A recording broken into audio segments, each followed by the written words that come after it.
پیارے میر اہل سنت اسلام کے 5 پلرز ہیں جن کو مسلمان فالو کرتے ہیں۔ دعا بھی اہم عبادت ہے، لیکن ایک عبادت ایسی ہے جس کا ہمیں ارشاد تو ملتا ہے، ہم کر نہیں سکتے۔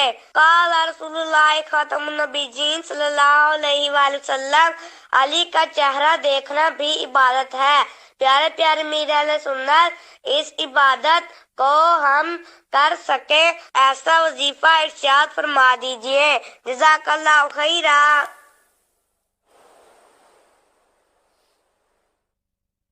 اب خواب میں بھی دیکھ لیں تو اس کو ہم عبادت کیسے کہیں؟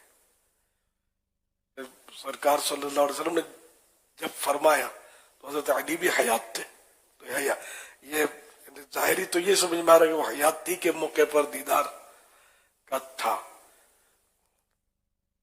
یہ عبادت اب تو نہیں ہو سکتی، جیسا اب کوئی صحابی نہیں بن سکتا، اتنی عبادت کرے، نہ رات کو سوئے نہ دن کو کھائے پیے، ہر وقت عبادت میں لگا رہے، تب بھی وہ صحابی کا درجہ نہیں پا سکتا۔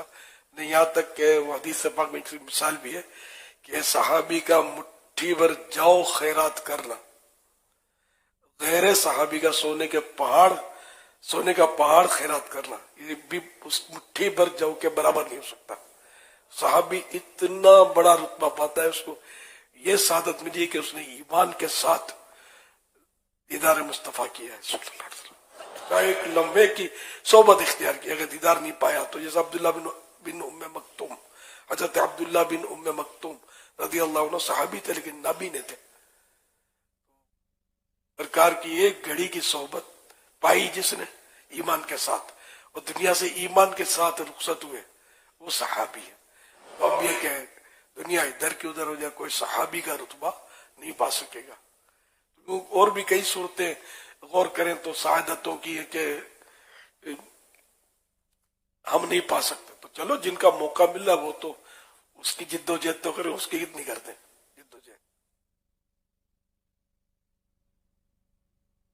ذکر علی بھی عبادت ہے، بے شک وہ کر سکتے ہیں، اور میں نے اسی نیت سے وہ حضرت علی کا قول بیان کیا تھا۔ آج یہ عبادت ہے ذکر اس نیت سے نہیں کہ حضرت مولا علی کا آج دن ہے، مناسبت سے میں نے وہ حدیث پاک سنائی تھی، درود پاک کی فضیلت، خود ان کا قول ہے یہ مولا علی کا رضی اللہ تعالیٰ عنہ۔